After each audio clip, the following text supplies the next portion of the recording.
Hi everybody, welcome to week 6. Week 6 already. We're getting close to our end of our time together. All right, I am coming to you again from my front yard. I'm hoping you can see those pretty mountains in the back. We've got some beautiful mountain ranges in Utah. And this week we are going to be talking about assessing spiritual needs and then teaching students about assessing spiritual needs. We have some interesting discussion questions this week. And then our lecture presented 3 different ways or methods or acronyms for remembering about assessing spirituality in our patients. And definitely the spiritual assessment takes a backseat if someone is in distress, if someone has an acute problem, is in pain, is deteriorating, yes.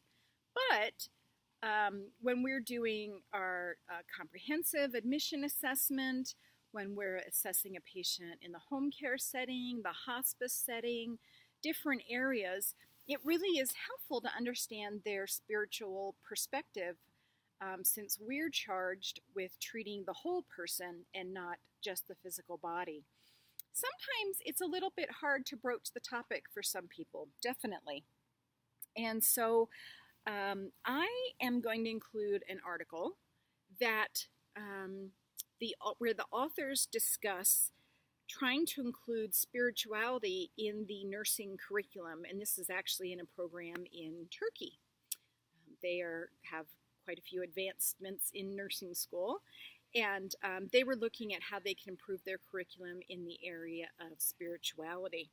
And I think there's a lot of different ways that we can approach teaching our students to understand why it's important to address the spiritual needs of our patients.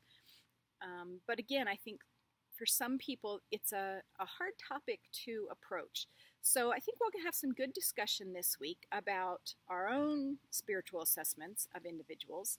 And then how do we teach others to approach this? When is it appropriate to approach it? I know, for instance, I've had multiple surgeries, and at times I've had my pastors come the morning of surgery, and sometimes it's really, really early, to come and pray with myself and maybe the admission nurse or sometimes the surgical team, depending on who's around. And that made a lot of difference for me as far as my comfort going into those surgical procedures. My mother was in and out of the hospital frequently with surgeries and medical complications before she passed on, and I know that those visits from clergy really made a big difference to her. In some of my experience, I wear a cross all the time, no matter what setting that I'm working in.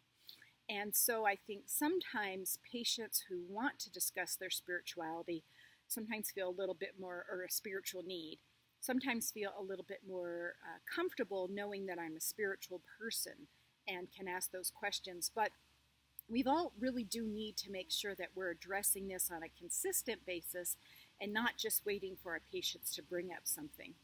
Also, we've become such a melting pot, of course, in the United States. We've got many, many different religions where we're going to have patients come in, and we really need to know things about eating preferences, need for prayer, need for visitation, need for male or female caregivers. There's just a lot of things that can really impact a patient's care and make them comfortable or uncomfortable while they're in the facility.